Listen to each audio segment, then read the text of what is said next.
안녕하세요. 자, 조리원리 시간입니다. 조리원리 보시면은 그 조리원리 같은 경우에 단독으로 나오는 게 아니라 식품학 및 조리원리 이렇게 들어가요. 그래서 식품학 및 조리원리 이렇게 들어가고 여기 과목에 여러분들이 이제 그러니까 식품학, 식품화학이 들어가는 거예요. 식품학, 식품화학이 들어가는 거고 조리원리 그러면은 학생들이 이제 그나마 가장 쉽게 접근하는 게 조리 과목이거든요. 시험 문제는 어려워요.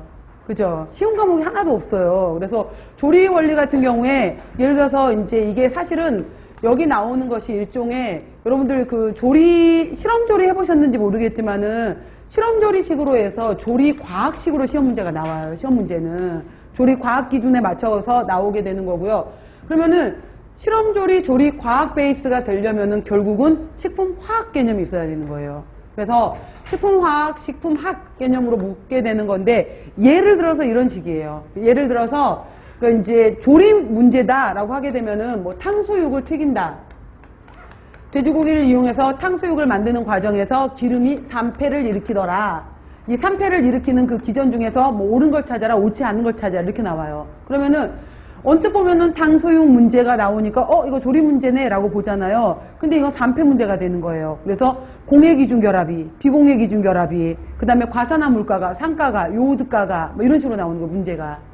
결국은 식품학에 해당이 되는 베이스를 갖고 있지 않으면은 조리 문제를 못 푼다는 얘기예요. 그리고 실험조리 부분이 들어가게 되는 거고요. 여기에서 이번에 이제 새롭게 들어갔던 단어 중에 하나가 식품 가공 및 저장학이 들어가게 되는 거예요. 그러니까 가공 및 저장학까지 들어가겠다. 그래서 이름만 사실은 이렇게 거창하게 들어간 거지 똑같아요.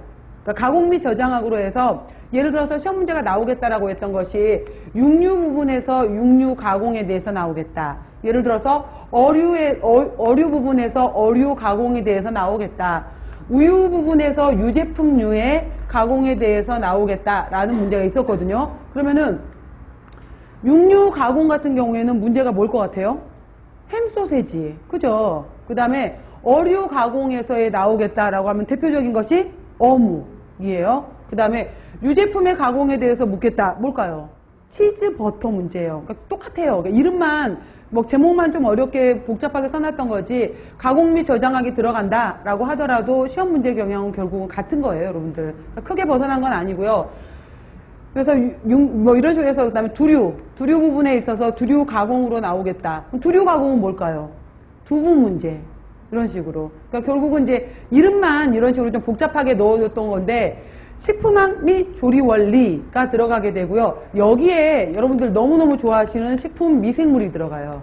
좋아하시죠? 그래서 곰팡이, 효모, 세균, 방성균 쭉 나오잖아요. 박테리오파지 문제 이렇게 나오게 되는데 미생물 파트도 여기에 같이 들어가는 거예요. 그래서 예전에 2016년도 그러니까 개정되기 전까지 39회까지 보시게 되면은 식품학 및 조리 원리 문제가 50문제였었거든요. 이쪽 파트가 식품학 및 조리 원리 문제가 50문제였었는데 50문제에서 이제 식품학 쪽에 식품학, 식품과학 쪽에 해당이 되는 것이 약 20에서 22문제.